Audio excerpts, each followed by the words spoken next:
নমস্কার বন্ধুরা, সবাইকে জানাই প্রজাতন্ত্র দিবসের অনেক প্রীতি ও শুভেচ্ছা। আজ 26শে জানুয়ারি প্রজাতন্ত্র দিবস।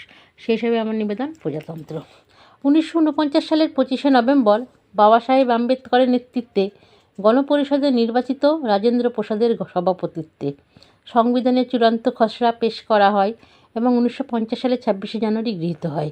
প্রতি বছর এই 26শে জানুয়ারির মধ্য দিয়ে আনুষ্ঠানিকভাবে পালিত হয়ে চলেছে একটি সার্বভৌমত্ব গণতান্ত্রিক প্রজাতন্ত্র হিসাবে। প্রজাতন্ত্র দিবসে কুচকাওয়াজের নেতৃত্ব দেন প্রতিরক্ষা দপ্তরের বিমান বাহিনীর জওয়ান।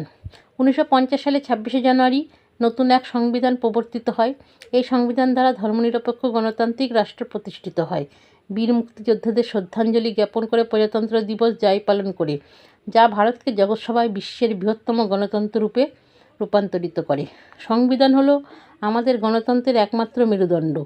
স্বাধীনতা, সাম্য আর ভ্রাতৃত্বের বন্ধনে রাখতে হবে অখণ্ড। প্রজাতন্ত্রের জনক ডাক্তার রাজেন্দ্র প্রসাদ জাতিকে দিয়ে গেছেন এক রাজপ্রাসাদ।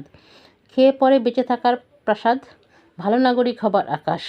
ভারতবাসী হয়ে ভারতের গৌরব অক্ষুণ্ণ রাখিতে আমি প্রতিটি মানুষের দ্বারে এসেছি ভিক্ষা মাগিতে। নিজে বাঁচুন আর দেশের মূল সম্পদ মানুষকে বাঁচান।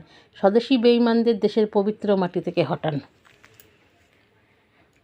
সবাইকে প্রজাতন্ত্র দিবসের অনেক শুভেচ্ছা। ধন্যবাদ।